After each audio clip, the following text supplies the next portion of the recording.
Okay, the question is, what is art? I'm sorry I'm speaking loudly because I'm in the car. Anyway, the best way to understand or get a definition of what art is, um, for me, is to go back to an essay I read by Martin Heidegger entitled "The Question Concerning Technology." And Martin Heidegger explains gets to the point of what art is through bringing it back to the root of the word technology, which is the Greek word techne. And techne was a word that the Greeks used to explain everything, which basically means bringing forth. And in that I mean the Greeks didn't make a difference between making something like a stool or a chair or a scale, and they didn't make a difference between that or something like making a painting. There was no really difference or definition for different types of creating. So that word really means to bring forth, techne. And so how do you differentiate between these different types of bringing forth? Obviously, to us, the making of an automobile or a machine is different than the making of art. If you go back to Plato's Republic in chapter 10, book 10, in the discussions between Glaucon and Socrates, they talk about this, and they come to a conclusion of this through the example of poetry, and I think that's a really good thing for us to look at. So, okay, if techne is to bring forth, how do we separate technology and art as a means of bringing forth? And they describe poetry as being something that uses convention, like it uses words and punctuation and all these normal things that you would use to write something. They use convention in the means that produces something unconventional. And what it produces unconventionally is a result of human emotion. For example, the same words can be used to write an instruction manual. The same words can be used to write an instruction manual in one example, but the same words can be used in a poem. And obviously, you're going to get a different feeling when you read a poem than you do an instruction manual. And this is because the words are used in such a way that it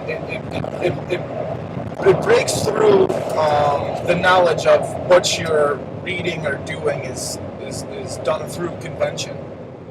And this is a reason why someone like Pablo Picasso says that art is a lie.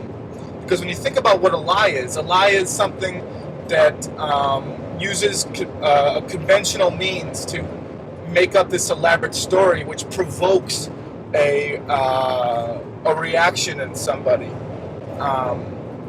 But he also said art is a lie that makes you realize the truth. And you could also think of the same thing as music. Convention meaning, you have a beat. There's nothing really exciting about that. But then when you present the convention in a way, it starts to break through that normality or that banality of convention, and it evokes in you feeling.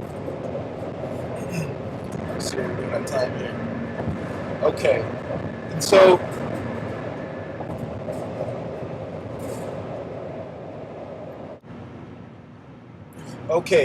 a lot of you are probably thinking or saying, okay, I understand. Now, I think that poetry is art, or I think that good music is art because it makes me feel something.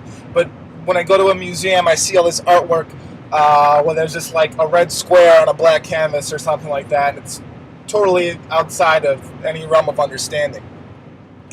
And I'm not sure if this is art or not, is probably why you're watching this video.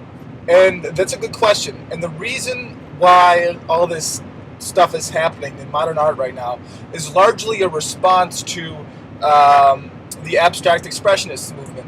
Abstract expressionists like Mark Rothko, Jackson Pollock's a famous one who splattered paint on canvas, and Barnett Newman. And typically when people look at this type of art, they say, well, you know, what is this? I could do that. I could splatter paint on canvas. I could, you know, make orange, you know, aurora cloud looking things pretty easily. But the concept behind this, and it's people don't understand. People think because it's called abstract expressionism that they're expressing themselves or their emotions when they're painting. But really, what these artists were trying to do was to create a universal language. A saying, and I don't know it verbatim, by Mark Rothko is, if you think my painting is just about relationships and color, you're missing the point. What I'm really trying to do is evoke a sense of awe, evoke a sense of terror through these you know, color relationships. So they were really trying to tap into or create an art where pretty much anybody in the world could look at it and feel a common feeling. And because this was happening right at the height of modernity and postmodernism was coming around, there was this huge backlash that we're still going through right now, where people are saying there's nothing universal like that. You know, every painting behind it has a story as far as the culture that it comes from or the artist that it comes from.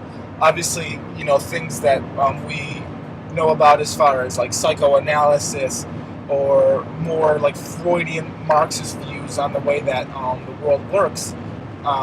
They began to dissect this in all art, for that matter, which, you know, is definitely true to a degree.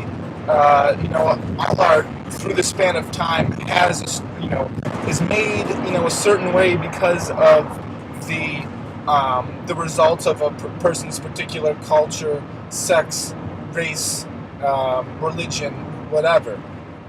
You know, this is true. But in a way, postmodern art became, in my opinion, absolutely obsessed with this.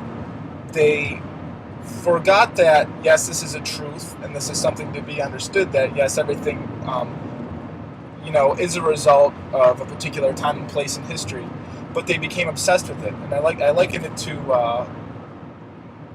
you know, if I were to point at the moon,